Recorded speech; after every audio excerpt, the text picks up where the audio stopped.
എന്തിനു വേണ്ടിയാണ് നാം നൽകുന്നത്?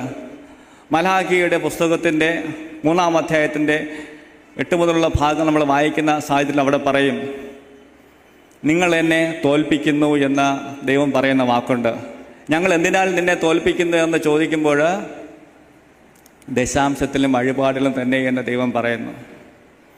നിങ്ങൾ ദശാംശ ആലയത്തിൽ കൊണ്ടുവരുന്നുവെങ്കിൽ സ്വർഗത്തിൻ്റെ കിളിവാതിലുകൾ തുറന്ന് ഞാൻ സമൃദ്ധിയായി നിങ്ങളെ അനുഗ്രഹിക്കുകയില്ലയോ എന്നാണ് ദൈവം പറയുന്നത്. ദൈവത്തിൽ നമ്മളെ സമ്പാദ്യമൊന്നും വേണ്ട. നമുക്കും തിരിച്ചറിവുണ്ട്, ഈ സമ്പാദ്യങ്ങളൊന്നും എന്തും നമ്മളെ കയ്യിൽ വച്ചിരിക്കുവാനോ എല്ലാ കാലവും നമുക്ക് അനുഭവിക്കുവാനോ, ഈ സമ്പാദ്യം നമ്മൾ എന്ത് ചെയ്യുന്നു, മാറ്റപ്പെടുമ്പോൾ ഈ ഭൂമത്ത് നീക്കപ്പെടുമ്പോൾ നമ്മളിവിടുന്ന് കൊണ്ടുപോകാനോ പോകുന്നില്ല.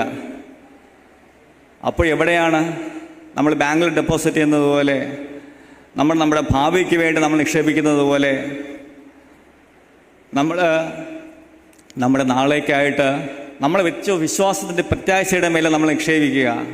ഇന്നലകളിൽ എന്ത് ചെയ്യുന്നു, മയിലാടിയിൽ റിങ്കിൾ ടോബെ വന്ന് ആദ്യത്തെ പള്ളി 1806 സ്ഥാപിച്ചതുപോലെ എവിടെയോ ഉള്ള ആൾക്കാർ ഒരേ ഒരു വ്യക്തിയെ സ്നേഹിച്ച് ഈ ഭൂമുഖത്ത് വ്യത്യസ്തമായിട്ടുള്ള പ്രദേശങ്ങളിലും മലകളിലും കാടുകളിലും കയറി ഇറങ്ങി അവൻ്റെ വചനം പറഞ്ഞ് എന്ത് ചെയ്യുന്നു, ഒന്നുമല്ലാതെ അവരറിയാത്ത ഏതോ പ്രദേശങ്ങളിൽ മരണപ്പെട്ട് പോയിട്ടുണ്ടെങ്കിൽ അവരെ നയിച്ചത് ഒരേ ഒരു കാര്യം, അവർക്ക് കർത്താവിനോടുള്ള സ്നേഹം.